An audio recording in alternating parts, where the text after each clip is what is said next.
He's been gaffe-prone. We hold these truths to be self-evident. All men and women created by God. You know the thing. And accident-prone. But 81-year-old President Joe Biden wants to be re-elected next year. Let's finish this, John. I know we can.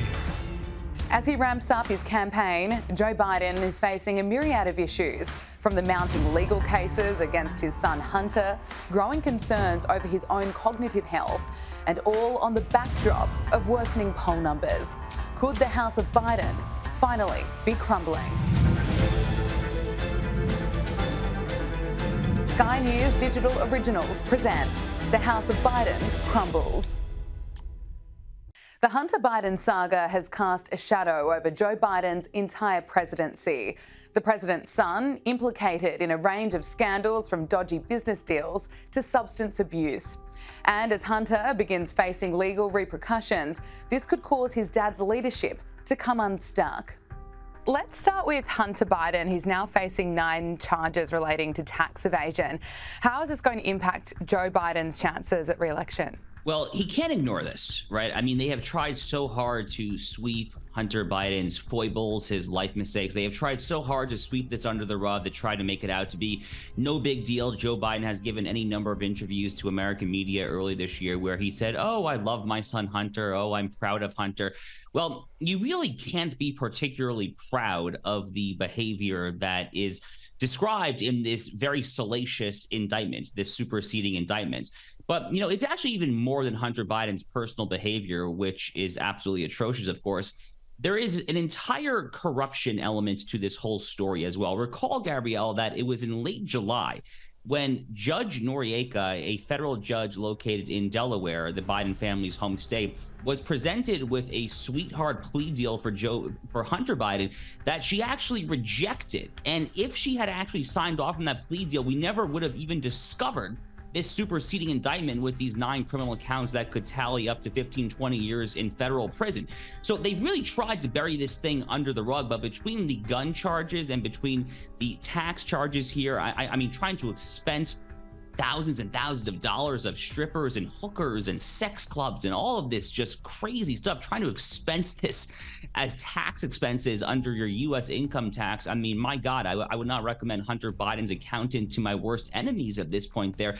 They're going to have to address this head on. And it's a very, very uncomfortable and awkward thing for Joe Biden to do, because he likes to talk about how it's Donald Trump who is corrupt, how Donald Trump is the one who has done this, done that. But they're not going to be able to run away from this. This is David Weiss, a special counsel who is indicting his own son. It's a major, major story. It's going to cause a lot of headaches for this White House. The polls don't show any dramatic negativity attaching itself to Joe Biden.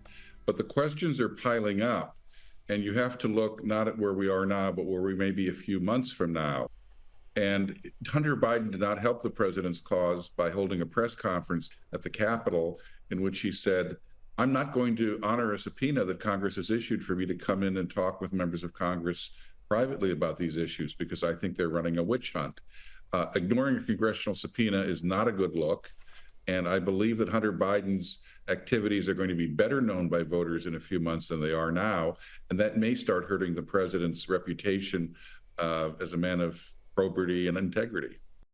Americans are very funny about taxes. They don't like paying them, but they even hate it worse when someone gets away with it.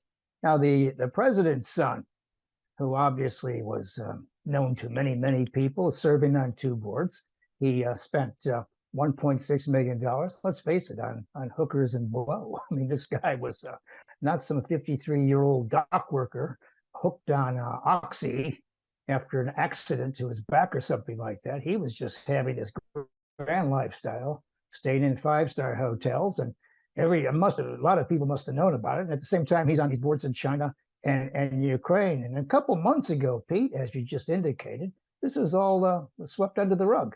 It's all come roaring back, and this fellow he's going to look at a 17-year custodial sentence, which means the president won't see him again free if he goes to trial, because Pete, he's not getting off in this one. story really does seem to be sort of finding its way to a kind of culmination. For years, the problem with the Hunter Biden story has been firstly that it was suppressed. Of course, the New York Post's Twitter account, Facebook accounts, others were suppressed when they revealed the first stash of information from the famous laptop. So the first thing is there's always been this attempt to cover up the story. But the second, in a way, even bigger follow-on from that is why is the first son apparently immune from things that would be crimes if anyone else carried them out? Other people aren't allowed to not pay taxes. Other people aren't allowed to wave a gun they don't have the right to own around on video and sort of boast about it. They're not allowed to smoke crack and just sort of, photograph themselves doing it. And never mind the influence. That's even before you get to the influence peddling. There's just stuff that he's got away with, which most Americans say, we wouldn't get away with that. And so that plays into this two-tier justice system fear. But the real thing, as you say, Rita, is the influence peddling, where all of the millions came from to fund this lavish lifestyle. Joe Biden has spent a life in politics in America that can make you moderately rich. It cannot make you fantastically rich unless something else is going on. An AP knock poll in October found that more than 2/3 of Americans said the president had either acted illegally or unethically when it came to the overseas business dealings of his son. What do you make of that poll? It's a sad commentary that people are so cynical about politicians, and especially those in Washington today, that might be said of almost anyone who has had allegations hurled at them. The problem with Joe Biden is his reaction to these accusations. Rather than address them, rather than hold a news conference, rather than answer questions, he has avoided them. He has lashed out at critics. He has pretended that the issue doesn't exist. He has grasped Hunter even closer to his bosom. This is behavior that is either someone who is deluded about what is in his best political interests, or someone who really does have something to hide. Joe Biden's cognitive decline is taking centre stage for the world to see, and legitimate questions are being asked about the man who is hoping to be president again. Is Joe Biden's age and his mental focus? This was a concern at the last election, but it really seems to be a much more crucial issue this time around. Yeah, I mean, he's clearly slipping. I mean, the man, pun very much intended, by the way. I mean, he is mentally slipping and physically slipping. In fact, he's physically slipping so often that the headline I saw maybe a month and a half ago or so, that his inner circle were trying to design special shoes for him. I think specially designed dress sneakers that have extra cushion to minimize the risk that he might slip or something. Obviously, that's not a particularly easy thing to prevent. But if you look at the footage, I mean, I think he was in Colorado Springs, Colorado, for the Air Force Academy graduating class last June. He physically tripped on the stage. Very embarrassing, obviously, for the young pilots there who are receiving their wings at that graduation ceremony. There's been any number of other instances like that where he has physically tripped. He's wandering off stage. He has no idea where he is. He's mumbling incoherent things. He was at a press conference, I think it was with Justin Trudeau, the Prime Minister of Canada, last year, where he kind of turned awkwardly to the camera and said, "God save the Queen, man." It was just very, very weird. I mean, all sorts of bizarre behavior like that. So this is very clearly an issue. It's interesting because he's not that much older than Donald Trump when you actually look at the ages, but obviously Trump has a lot more energy than Joe Biden. And the median American person says that. Again, if you look at the public polling on this, that most Americans say that Joe Biden is not up to the task of governing in a second term. Unfortunately, I think the Democrats, from their perspective, are stuck with Joe Biden because he's wanted to be president his entire life. This is a man who got to Washington, D.C. as a young senator from Delaware in 1972. I believe the year was maybe 74, but right around there. He's been in D.C. for essentially a half century. He has coveted this job so many times. He first ran for president in 1988. So good luck convincing him to not run for re-election. I think that they're stuck with him, but I think that the Democratic elites would certainly prefer that he step aside. The White House has formed a Praetorian Guard around him to protect him from public scrutiny or too much exposure. He almost never does events before 10 a.m. He almost never does events after 4 p.m. So for only 6 hours of the day does he have to, perhaps, taking vitamins or something, does he have to perform at a decent level? We don't know what he's like the rest of the time. We do know that the White House has formed a special squad of aides to make sure that nothing goes wrong between now and the election. They have replaced his business shoes with black sneakers that have no skid on them, so he can't fall easily. They have changed the way that he leaves Air Force One. He now goes down one level on Air Force One and then takes the shorter stairs rather than the longer stairs to reach the ground. He has somebody who's constantly making sure that when he finishes a speech at a podium, he doesn't go in the wrong direction and wander off, as he frequently does. The joke inside the White House, by the way, is that they have a name for this group of aides. They're called the Fall Guys. Some 70% of the Americans do not want to see President Biden run for another term. And I think at the bottom of all of that, it's not the fact that his age, because there are plenty of people his age that don't manifest the problems he has. But they see these issues continuously, and they know we're talking about someone who would leave office at 86, who's already manifesting some cognitive issues. So yes, there are serious issues here, given the decision-making authority that the President of the United States has and the influence he has in the world, to be sure. Since Joe Biden came to office, there have been record migrant surges at the southern border. Fox News recently reported that 5,000 illegal immigrants are being released every day into the US. If the current pace continues, that could see over 1.8 million illegal immigrants released into the US this year alone. These startling statistics have people on both sides of the political aisle concerned.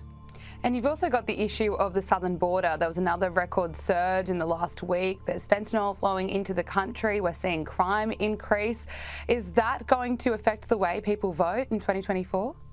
Oh, Gabrielle, I think this is the number one issue. I think this is the issue that easily could give Republicans the election next fall. I'm saying could. I'm not necessarily going to confidently predict that it's going to come out one way or the other. It's a long way away. A lot could happen, of course. The Democrats are going to carpet bomb the airwaves with all sorts of kind of fear-mongering tactics, lots of footage of January 6th and the Capitol and all of that. But if Republicans do prevail next fall, and full disclosure, I hope that they do, then I certainly do predict that the situation at the southern border will have a lot to do with it. This is the worst border crisis, the worst illegal alien invasion in modern American history. I mean, this footage is just simply astounding. Most recently now in the news here, it's the town of Lukeville, Arizona, in the high Sonoran Desert that just has hundreds, thousands of people. By the way, CBP, U.S. Customs and Border Protection, has reported that these migrants, the media calls them migrants, they're really just illegal aliens, but these aliens apparently from the past fiscal year have totaled 150 different countries of origin. Think about that. People from 150 different countries now are trying to infiltrate the sovereignty of the United States. This is not your fathers or grandfathers, proverbially speaking. This is not their illegal immigration crisis. Back in the day, it was primarily Mexico, and then it was the so-called Northern Triangle countries of Honduras, Guatemala, El Salvador, Nicaragua, around there. But now it's the whole world. And especially at a time like this, at a time where the global jihad, the forces of Islamism, are emboldened all throughout the Western world, in Europe, in North America, certainly there, I know, in Australia as well. When radical Islamists and jihadists are emboldened because of the tragic situation in Gaza all throughout the world, a sovereign border is not a luxury. It is an absolute necessity.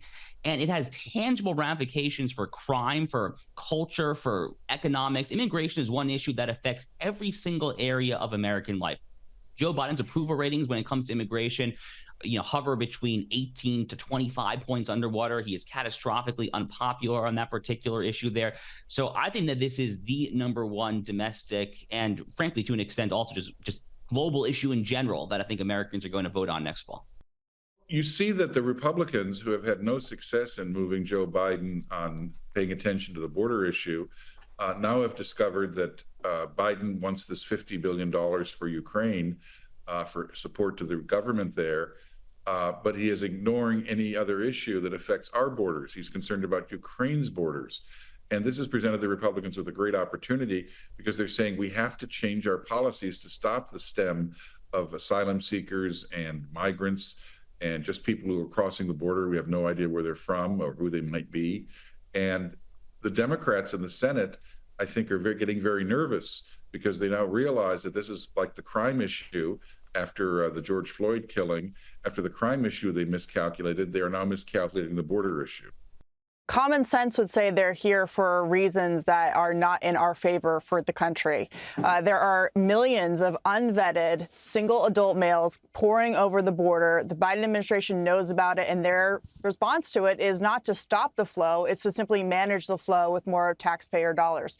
These men are telling reporters like Bill Maluzhin, who's been in Arizona with the flow there, that they are here for economic reasons. They're here to work, but they're telling Border Patrol agents that they fear for their lives and that's why they fled their country. That is called asylum fraud, and it's happening by the millions. Republicans are offering asylum reform to stop this from happening in the future. And Joe Biden today, disingenuously, at the White House, talked about how if Republicans want to push border security and asylum reform now, while they're pushing for more Ukraine funding for their sovereign borders, that they are going to allow Putin to win.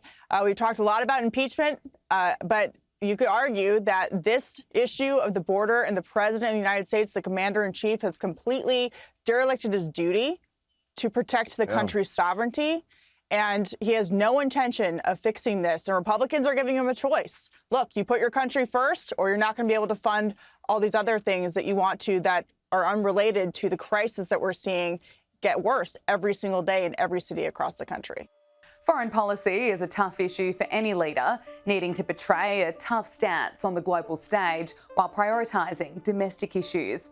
At a time of global unrest, President Biden has been tested on the global stage with conflicts erupting around the world under his administration. Looking at Joe Biden and his handling of foreign policy, his perception on the international stage, he's been criticised for his handling of the Israel-Hamas war and Ukraine funding. How will his handling of foreign policy impact his chances of re-election? I mean, look at the world stage. The world stage is essentially one collective dumpster fire under this president of the United States. I mean, it's quite ironic, Gabrielle, isn't it? Is that his predecessor, Donald Trump, presided over 4 years of relative stability. I mean, sure, the Iranian regime was still funding terrorist proxy militias through the Middle East, but Hamas was not committing massacres on this scale. You know, the Saudis were fairly content. America's traditional Sunni Arab allies were content. You know, Xi Jinping in China was relatively contained under President Trump. President Trump, of course, was the first president since former President Richard Nixon's infamous visit to China in the early 1970s. Trump was the first president since Nixon's visit to Chairman Mao to actually slap tariffs on China, trying to kind of implement some economic dimension to this broader civilizational clash. So obviously, Vladimir Putin was not marching into Ukraine. By the way, Putin has invaded Ukraine under both of the previous Democratic presidents of the United States, not just Biden, but he swooped up Crimea in 2014 under the Obama administration. Funny how Vladimir Putin only marches around there in Eastern Europe when there are Democrats in office, not when there are Republicans in office. Quite funny, if you ask me. So, you know, the Democrats are trying to whip out this playbook again, that Republicans are the party of chaos because of January 6th, because of Donald Trump's own legal troubles and things like that. But if you actually look at the world stage, whether it is the botched withdrawal in Afghanistan, that horrific bombing that led to the deaths of 11, 12, 13 American soldiers, sailors, and Marines over there, when you look at Russia, Ukraine, when you look at Gaza, when you look at China eyeing Taiwan, it seems like it's only a matter of time before Xi Jinping and the People's Liberation Army of Beijing starts to march into Taipei, God forbid. But everywhere you look, the world is up in flames. Even in our own hemisphere here in Latin America, there was this ridiculous resolution that Maduro in Venezuela passed recently, essentially saying that Venezuela should annex a part of a sovereign neighboring country, Guyana, an oil field there. Who knows what's going to happen there? But the world is up in flames right now, and the American people, I think, are not particularly happy about that. How would you rank the president's performance on the world stage? Well, most people who meet Joe Biden like him. He's an extremely amiable fellow. He connects with people well. But world leaders I've talked to say that, there are good days and bad days. Sometimes they meet Joe Biden and he's sharp and on target, and other days he wanders, he's confused, he has short-term memory issues. This is not surprising for someone who's over 80 years old. But remember, this is the toughest job in the world. This is the presidency of the United States. So it does concern some world leaders some of the time. What about his handling of the Israel-Hamas war? It gets decent and slightly improving marks for that, because he's walking a thin line between the left wing of his Democratic Party, which has frankly become pro-Palestinian and sometimes virulently anti-Israel. And, a large chunk of the Democratic Party donor base, which is Jewish or very sympathetic to Israel. And I think that he's tried to be somewhat even-handed. And so far, that's one of the issues he's least worried about or least in trouble with the voters on. How a leader is perceived on the global stage is of utmost importance, but domestic issues will always be the bigger test for any leader at the polling booth. When heading to the polls, people often think of the little things that impact them: the cost of fuel, mortgage repayments, how much they're spending at the supermarket. And in 2024, the rising cost of day-to-day living will be a real test for Joe Biden at the ballot box. Here in South Florida, where I live, the real estate market is nuts. I mean, it feels like we're kind of living in one prolonged bubble right now.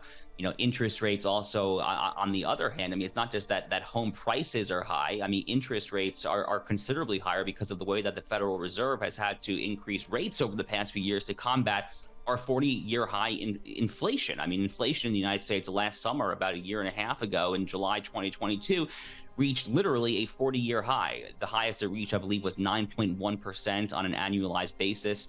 According to the CPI, the Consumer Price Index, that's literally the highest that it's been since the late 1970s, the Jimmy Carter presidency. Ronald Reagan, of course, famously worked hand in hand with then Fed Chairman Paul Volcker to combat and tamp down that inflation. Yet here we are all over again. So the American economy is kind of between a rock and a hard place because they've had to jack up interest rates to fight this inflation. But between the housing bubble and the escalating interest rates, no one really is able to afford homes right now. And that has horrible ramifications for people of my generation, millennials, to say nothing of the generation under us, the Gen Z generation, the percentage of which people from those generations are simply not able to afford homes at anything remotely resembling the rate of Gen Y, Gen X, baby boomers, the generation that precede us. So it's a very difficult situation. Again, I feel it firsthand living here in Florida, where there is just a massive housing bubble over the past few years. A lot of liberals say, why in the world are people upset about the economy? It's looking up. Inflation is falling. Unemployment is at a low. The turmoil in the markets has subsided. So what are people upset about? What they're upset about is their expectations, because they were, COVID, of course, was a tremendous and devastating blow to not only the psyche and the health, but also the economics of many American families. And even though inflation is coming down, prices are still 23% higher than when Joe Biden took office. That's a huge chunk. And in some places like food and housing, it's gone up, and used cars, it's gone up dramatically. So people aren't looking at official government statistics, they're looking at their own lives, and they feel that their jobs are not particularly secure, even if they have one. Their retirement savings have been depleted. Inflation is eating up their savings, and they can't afford to move, or they can't afford to go into better housing. And their children are even worse off because it's hard for them to reach the income level that their parents had at their age. We're now less than 11 months away to the US presidential election. Joe Biden will stand as the Democrat nominee, hoping for another term. And former President Donald Trump is leading the long list of Republican contenders, but is facing legal troubles that could derail his candidacy. Just finally, it looks like the 2024 presidential election race will be a rematch between Joe Biden and Donald Trump. Polling shows that Biden is lagging behind Donald Trump. Is that something you see changing?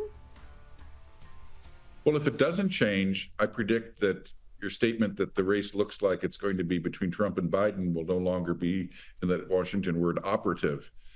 If Joe Biden continues to trail Donald Trump, the Democratic Party is not going to take a risk that a candidate with his fragility and his propensity for something happening to him, like a fall or perhaps a brain freeze, like Mitch McConnell, the Republican leader in the Senate, had on television. They're not going to take the risk to run that kind of candidate against Donald Trump, or frankly, any Republican. I believe that if Joe Biden is still behind Trump in key polls, and if Dean Phillips has a very good showing for him in New Hampshire, the Democratic Party is ruthless about holding on to power. They will find some way, somehow, and some method by which to persuade Joe Biden that it's time to take the gold watch and ride off into the sunset. Again, just because this president is so catastrophically unpopular. I mean, don't take it from me. The percentage of registered Democrats who have told pollsters throughout this year they do not want their standard bearer, they do not want Joe Biden to run for re-election, it's shockingly high. The number is usually right around 70%. Roughly 7 out of 10 Democrats routinely tell pollsters they do not want this man to run for re-election. By the way, that says nothing whatsoever about his vice president, Kamala Harris, who is actually even more unpopular than he is. This is a very, very unpopular ticket.